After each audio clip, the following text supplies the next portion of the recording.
All right, welcome back. In this lecture, we're going to be talking about Egyptian civilization. And we're going to do with Egypt what we had done earlier with Sumer. We're going to break this down into 3 videos. The first one, we're going to talk about the development and the history. Second one, we'll talk a little bit more about the societal structures and the culture. And then we'll save religion and mythology for the last one. So Egyptian history is really hard to pin down because it's divided in a lot of different ways. It's divided into different dynasties, into different kingdoms, and it's also not 100% sure, or it's not 100% clear, let me say, what would make something a dynasty versus not a dynasty, and exactly when we would consider Egyptian history or civilization to have ended. Egyptian culture is a dead culture. The Egyptian civilization is a dead civilization, and what we mean by that is that there aren't really people who are using hieroglyphics or even speaking the ancient Egyptian language, worshiping the Egyptian gods. It's a dead culture. Now, it's a culture that lived for thousands of years, for over 3,000 years, as we'll see by the end of this lecture. But you'll see I have this timeline kind of up here at the top, and we have what's called pre- and early dynastic Egyptian history, which is just the first 2 dynasties. Now, when I say dynasty, I'm talking about the lineage of one king, or we're going to call them pharaohs here, obviously.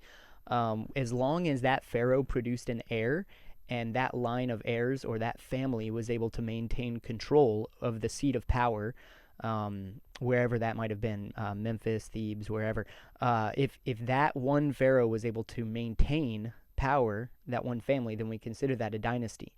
But again, that's going to get a little bit more complicated as we go through here. So 33 dynasties total. And then we also divide up Egyptian history into what we call the Old Kingdom, the Middle Kingdom, and the New Kingdom. These kingdom periods are marked by being able to create great stoneworks projects.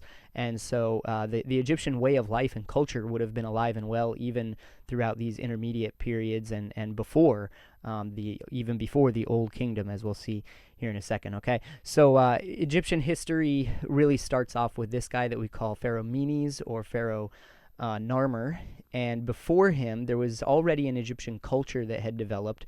You have what's called Lower Egypt and Upper Egypt, which are just the northern and southern parts of the Nile. Think that the Nile, as you go downstream, you're going further north, which is why you'd call Lower Egypt the one that's further north. But Lower Egypt and Upper Egypt were at least distinct as states. They weren't ruled by one ruler. They had 2 separate crowns, the white crown and the red crown. And the culture existed even before Pharaoh Menes. But it is Pharaoh Menes who unites these 2 into one state. And as you can see, if you look really closely at this map, you have what are called the cataracts, which are waterfalls. It makes sense that you would be able to maintain a state operation up and down a river, but once you get to a waterfall, you reach a point past which you're not really able to send any goods or do any trade or anything like that. So it marks a pretty natural boundary, especially here in what we're considering the early Bronze Age rather, for a people group, a culture to stop. Further south of that, you would have the Kushites living in and around the Nubian desert, so sometimes called the Kushites or the Nubians.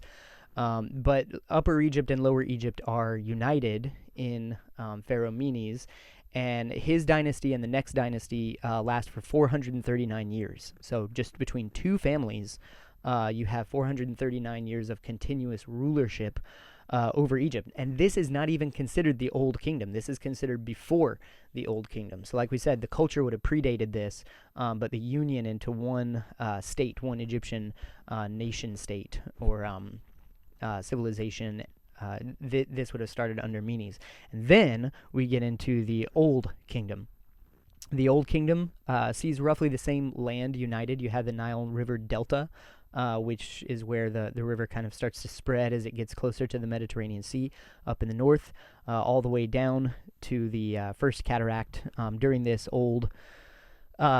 Old Kingdom period is where we see the building of the largest, and I guess oldest also, of the pyramids. The 3 great pyramids of Giza that would have been built by 3 consecutive pharaohs. You have Pharaoh Khufu, his son Khafre, and then his son Menkaure, who create these three that are the largest and well-known, or they oversee the creation of these largest and most well-known pyramids in Giza even to today. When people say that they're going to visit the pyramids, there are hundreds of other pyramids that are scattered throughout Egypt and even down into Sudan, but these are considered the Great Pyramids. And this Old Kingdom lasts from 2686 BC to 2181 BC, so a period of about 505 years, where you have these different dynasties that are in control. Again, not all one family, but it's all marked by a period of stability. There is a family, regardless of which family it is, that's ruling over Egypt, and it's considered united until that is the end of the end of the Old Kingdom period. This is about 2,200 years BC, where we have a famine. This is a really large and well-known famine. It's called the 4.2 kilo year event because it happened about 4.2 kilo years, thousands of years ago. This is the same event. This is the same famine that killed the empire of Sargon of Akkad. So think over in Mesopotamia, we have the empire of the Sumerians, or rather the kingdoms, the city-states of the Sumerians, Eridu, Lagash, Kish. And over here in Egypt, we have this separate civilization that is developing. And again, just continuous lines of kings and dynasties that last.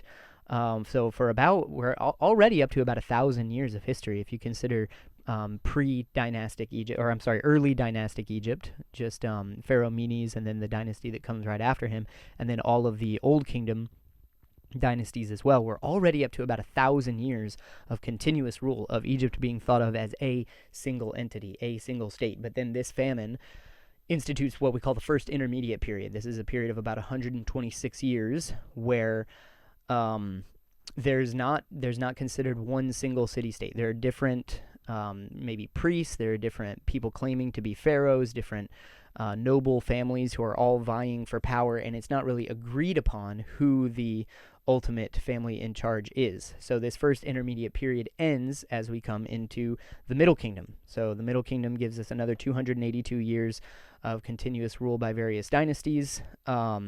And again, these kingdom periods are marked by large stonework. So we don't really see as many pyramids that are being built in the Middle Kingdom as had been built in the Old Kingdom. Part of this might just have been due to the fact that they're very labor intensive. And Egypt is the easiest place in the world at this point to grow crops. We'll talk about that in a later lecture, but not nearly as much manpower was needed in order to till the fields and harvest the fields as would have been needed in, let's say, Mesopotamia or the Indus River Valley civilization. And so because of that, you had this leftover labor that could be put into building these pyramids. Well, I guess now we don't have quite as much leftover labor.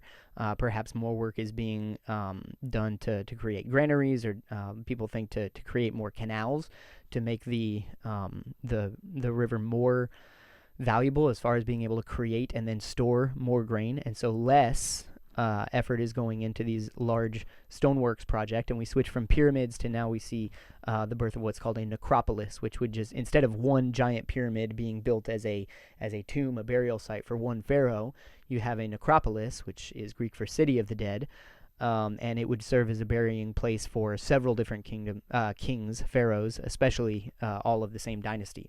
The Middle Kingdom comes to a close with the invasion of an Asiatic people that are called the Hyksos. These people would come from the land that would now be Israel, Palestine, at the time would have been called Canaan, and the Hyksos come in, and they basically wreck the pharaonic system, the dynastic system of Egypt. But what's interesting is that when the Hyksos come in, they start to make themselves comfortable and adapt a lot of the same ways that had been customary to the Egyptians before. We can almost think of this like the Akkadians, Sargon of Akkad, who had taken over these Sumerian city-states, but they're still worshiping the same gods. They're still, even under the Hyksos, we see the use of hieroglyphics, which means that the language was still alive at the time. And but this plunges Egypt into another intermediate period. You might think of these as dark ages, but they're smaller than dark ages and more well organized, I guess, than what you would consider a proper dark age, because we still do have history and even literature that's being created during these intermediate periods. But the Hyksos come in, and for about 223 years, there is not really a state that is organized and universally understood as being Egypt. And that stops when we have the New Kingdom period. So you have the Old Kingdom, the Middle Kingdom, and now the New Kingdom period, which lasts from about 1550 to 1069. One of the reasons that the Hyksos had been able to overthrow the Middle Kingdom was because of their use of chariots. That was something that the Egyptians didn't really have. They didn't have to have a massive, well-equipped military, because their main means of defense would have been the desert on either side of them. But now the Egyptians are able to create their own chariots, and they're able to fight fire with fire, so to speak, and to drive back the Hyksos. And you see that not only does this happen, but you also have the expansion of Egypt. You see almost like this overreaction of, okay, we used to be content to just kind of hug the Nile River, maybe go down a cataract or two, but other than that, like, leave us alone, we'll leave you alone. But now that they have been conquered and they've experienced hundreds of years of, you might say, subjugation or just a lack of autonomy, lack of being in control of their own destiny, they now push out in every direction. And you see that they conquer far west of the Nile River into what would be Libya, both at the time and today.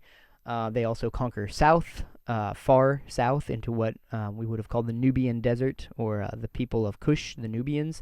And they also push into the territory where the Hyksos would have come from, into Canaan land, and even up to the Hittite Empire. And you see a struggle between the Hittite civilization and the Egyptian civilization for control over the city of Kadesh. We see this especially under who's known as the probably the most well-known pharaoh of all times. I have not really talked about a lot of pharaohs specifically by name, but this guy Ramses II, who we see portrayed even here in the stone carvings of this great necropolis called the Valley of the Kings. Pharaoh II engages in war with the Hittite people over control of Kadesh, and creates what is still the oldest that we have, the oldest peace treaty ever signed between two different states or two different people groups. So Ramses reigns for a good long time. He actually has over 200 children, which, as you might suspect, kind of creates some problems, because it's like, okay, which one of these children is going to inherit the throne? And even if there are staples of legitimacy or signs of being the next legitimate heir, it is still a coveted position, and so this leads to a little bit of destabilization already, and it comes at a really bad time, because the next event that marks Egyptian history is the invasion of the Sea Peoples. We had seen back when the Kassites were in control of Babylon, and they had controlled Babylon for a few hundred years. It was the invasions of the Sea Peoples from just further down the Mediterranean Sea, further west. We don't really know where from. That had destabilized not only Babylon, not only Egypt, but the entire Bronze Age civilizational world. So everything from the Greeks to the Hittites to the Egyptians to the Babylonians, everything was kind of wrecked by this group of people who were coming in kind of as raiders, kind of as refugees, and their settlement and battle and violence wound up destabilizing everything. And so that's the end of the new kingdom of Egypt. And so you would think, okay, that's the end of Egypt. That's where Egyptian history goes to die. But actually it's not, because once the Sea Peoples had destabilized Egyptian control of Egypt for the third and final time in the New Kingdom period, we have other people groups who kind of move in. First the Libyans, who would have come from the west, and then the Kushites, who would have come from the south. The Libyans and the Kushites, you see they're here at the top. When they move in, they adopt Egyptian names, they adopt the Egyptian language, they adopt, even in several circumstances, the Egyptian pantheon of gods, and they continue to rule Egypt as though they were Egyptians. Think of Babylon. Think of, you have the Amorites moving in, the Kassites moving in, the Chaldeans moving in, but instead of warping the city into their image, they are instead warped into the image of Egypt. Into the image of Babylon. And it's the same thing here with the Libyans and the Kushites. They move in, but they still even portray themselves in carvings and paintings the same ways that the Egyptians had portrayed themselves. And it's not until later, about 663 BC, that you have the invasion of the Assyrians. Remember, we had kind of talked about Assyria as being the first, what I'm calling a proper empire, even though I guess I've kind of contradicted myself here because we've already seen the Egyptian empire as they expanded during the New Kingdom phase. But the Egyptians come in and they conquer, and they do not rule as Egyptians. They don't rule from the city of Memphis or the city of Thebes or any of the Egyptian seats of power. They rule from Assyria, and they extract taxes and they impose foreign ways and foreign rules onto the people of Egypt. The same thing with the Persians, who come in later, and they under Cambyses, they come in and they also conquer Egypt. They do not rule Egypt as Egyptians. However, when we talk about the Libyans and the Cushites and the Assyrians and the Persians, we still call them dynastic Egyptians. We still call this part of Egyptian history. When we were listing, not that we listed all of them, obviously, but when I mentioned the fact that there were 33 Egyptian dynasties, these are considered dynasties of Egyptian history, even though they are, one, you could say, in their identity, they're not Egyptians. And in the case of the Assyrians and the Persians, they're not even ruling as though they had been Egyptians. And perhaps one of the reasons for that is due to the fact of the next people who move in. So you have the Libyans, the Cushites, the Assyrians, the Persians who move in, and then the next people who move in would have been the Greeks under Alexander the Great. Alexander the Great, king of Macedonia, you consider him maybe the king of the Greeks. He conquers all that had been the Persian Empire, which would include Egypt at this point. Now, what happens is, as you probably already know, Alexander the Great does not live that long, and so at his death, before he's even able to make it home after his conquest of the Persian Empire, he dies, and his empire is divided into 4 pieces. One of the pieces that it's divided into is Egypt, and you can see here all of what had been the new kingdom of Egypt, so Canaan and Egypt all the way down to Nubia and west to Libya. All of this was bequeathed. It was given to one of his generals, Ptolemy. And Ptolemy, or what's called the Ptolemaic dynasty, lasts for 298 years. So for just one, just the final dynasty, the 33rd dynasty of Egyptian history, again, it's not Egyptians that are running Egypt. It's Greeks, and they speak Greek, and they build monuments that are very much after the Greco-architectural style. So you have the Lighthouse of Alexandria, the Library of Alexandria, and the Ptolemaic line of kings goes all the way down to this woman that's called Cleopatra, one of the most famous pharaohs of Egypt, even though I guess you could say it's debatable whether she's properly a pharaoh, but she does identify as Egyptian, or she at least stylizes herself as an Egyptian. She learns the Egyptian language, which was something that a lot of the prior Ptolemaic kings had not bothered to do. So she's fluent in Greek and the Egyptian Coptic language. She is, like you can see here, the way that she's portrayed, and even the way that she's remembered in history. She's not really thought of as a Greek, even though that is her identity. She is ethnically Greek and speaks Greek, and she's part of a Greek line of kings that had started with her great, however many greats, grandfather Ptolemy. She stylizes herself as an Egyptian, and so it is perhaps for this reason that the Ptolemaic dynasty is considered a dynasty of Egyptian history.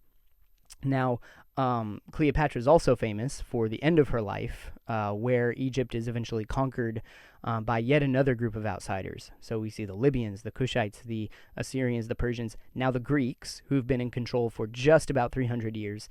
And then you have the Romans who are going to conquer Egypt under Emperor Octavian, or Caesar Augustus. It is considered kind of the last puzzle piece of the Mediterranean basin that is not a possession of the Roman Empire, and then falls into the hands of the Roman Empire. However, even while the Romans are in charge, you still have people living in Egypt, living according to Egyptian cultural norms.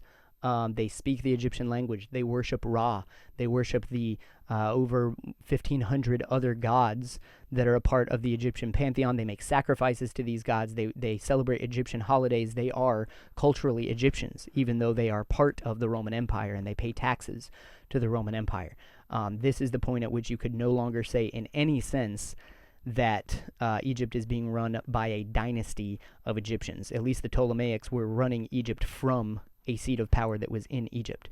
You can no longer say that with the Romans. And it is in the year 380 AD, Anno Domini, in the year of our Lord.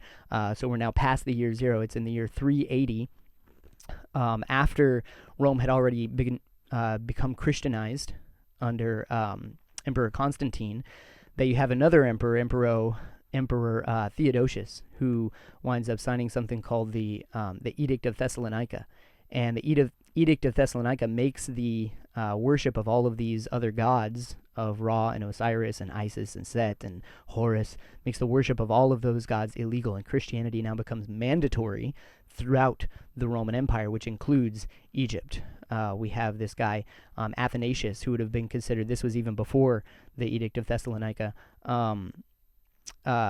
Athanasius is considered one of the greatest of the early church fathers, who contended for the doctrine of the Trinity. He is a native of Alexandria, Egypt. So you can see this, that now you have people being born into Egypt. They don't think of themselves as Egyptians first. They don't even really think of themselves as Romans first. They think of themselves as Christians first. And this was well before Constantine, Council of Nicaea, Theodosius, the Council of Thessalonica.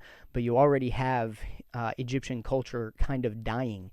And it is around this point, it is around 380 AD, Anno Domini, that I would say that Egyptian culture finally dies. We do not really see any use of hieroglyphics past this.